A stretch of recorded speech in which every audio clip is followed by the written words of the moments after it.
Hello guys, this is Enemy Stand User, and to kind of start off the series, I wanted to kind of show the format of how I'm gonna break down the characters.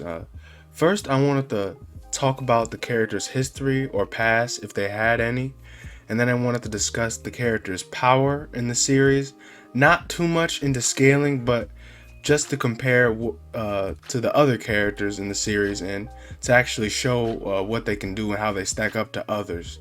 Then I want to go over how Gigi Akutami is portraying these characters in the series and who they are, what their morals are, and what their certain character quirks and attitudes are, and certain character moments for them as well. And then some concluding thoughts. Do keep in mind that some of these may often blend together. They may have something to do with one another, and then this is also serving as a spoiler warning as I am discussing manga related content, so this is the only spoiler warning right now.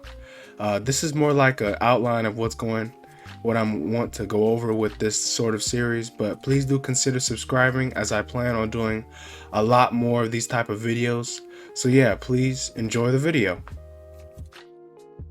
Yuji Itadori is the protagonist of this series of Jujutsu Kaisen. He is the son of Jin Itadori and also something else, which we will discuss later in the breakdown. The first time we see him is in chapter 1, and he's just like any sort of average student or teen. He's in the occult club at Sugisawa Municipal High School, and Yuji is also a very, very athletic, borderline superhuman type of dude with some of the things that he does in this chapter. However, at this same school, the special grade curse known as Ryomen Sukuna is being held in a small shed in the school grounds, which cause a number of cursed spirits to emerge at the school. But before the curses spiral out of control, Yuji goes to visit his grandpa, Wasuke Itadori, one last time before he dies, with Wasuke's last words being, "You're strong, kid, so help people. It doesn't have to be all the time, just whenever you can. You may feel lost. Don't expect gratitude. Just help them. When it's your time to make sure you're surrounded by others, don't end up like me." These words really shape the way Yuji is, and tremendously. It does tremendously so. And these words really continually echo throughout the story and in some moments that we'll discuss later. And Yuji then is introduced to Megumi and the concept of cursed spirits. Then he gets involved in another altercation when his classmates take the special grade cursed object and get attacked by curses. After Yuji and Megumi struggle to subdue curses, Yuji decides to eat the special grade finger, jump-starting all the events of the manga leading to the present. Itadori then sealed the deal of his life, and he would never again have any sort of peace or stability or normalcy in his life now, as the Jujutsu world designated him as a special grade curse to be executed, as well as having the king of curses, Sukuna, residing in him. This is actually much like Naruto in a strange way, but Sukuna definitely is not going to be befriending anyone anytime soon, or really at all. However, being Sukuna's vessel, Yuji does seem to have a great amount of control of who he is and control over who's in control of his body. And he even switches to fight with Gojo and then switches back. Though ultimately Yuji still is to be executed, but Gojo being Gojo is as great as he is, he decided to extend Yuji's execution and actually train Yuji as a Jujutsu sorcerer at Jujutsu Technical High School. And to find more of Sukuna's fingers and his remains, then Yuji begins his hell as a Jujutsu sorcerer. Now Yuji is strong, like really strong, like casually break through a concrete wall or throw a car strong. He may only be about like 15, but he really is like a world-class athlete to the absolute highest level. He's even compared to a sorcerer like Maki, whose main thing going on for her is her physical ability and her combat prowess. You could tell that Gigi Akutami really just wanted Yuji to be built different. And it's stated that Yuji, he doesn't have a whole lot of cursed energy, but he makes up for it with his physical strength. And Yuji also doesn't have his own, he hasn't been shown to have a domain expansion or even like a simple domain like other sorcerers have. But he has experienced Black Flash multiple times. And it's almost like he could do Black Flash at will because he is such a naturally gifted fighter and he has an extreme amount of focus. Nanami even stated that it is impossible for one to even do a Black Flash at will. And when I think about Yuji's growth, particularly two characters come to mind when I think about his growth as a fighter. Todo and Chozo. And it's funny, you know, because they both refer to Yuji as their brother. And it would be really interesting to see both Todo and Chozo meet. I think that would be an interesting meeting right there. But Todo, even as an opponent, he really helped Yuji to draw out his true potential as a sorcerer, basically fighting on par with multiple special grade curses and even unlocking Black Flash and improving Yuji's very own curse technique, Divergent Fist, that was actually kind of brought about by Yuji's lack of cursed energy, but Todo helped him have more control over it.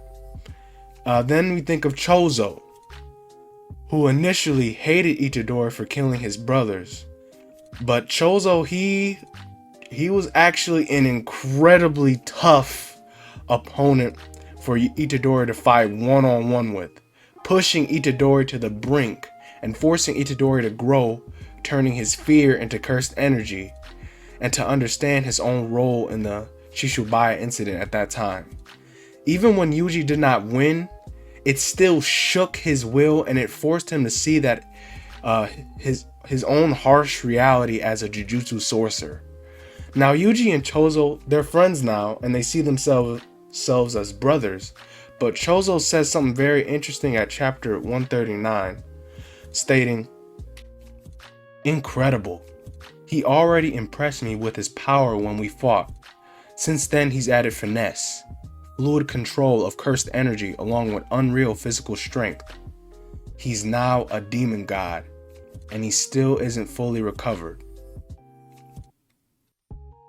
So now we see Yuji is even recognized by Chozo as a sort of demon god.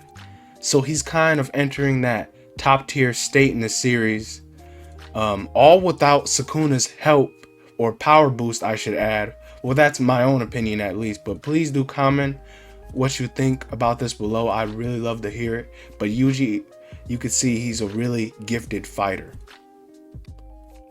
And you could tell Yuji is a very happy, a very fair person, being very friendly and kind to most people he meets in the series.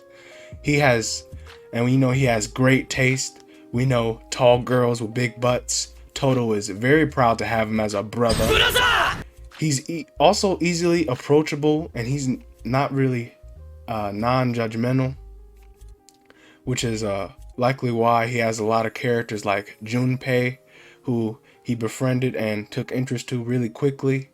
And the first years like Kugisaki, Fushiguro, and even the teachers in the second years really take a liking to him and they support him, even when they know that he is Sukuna's vessel.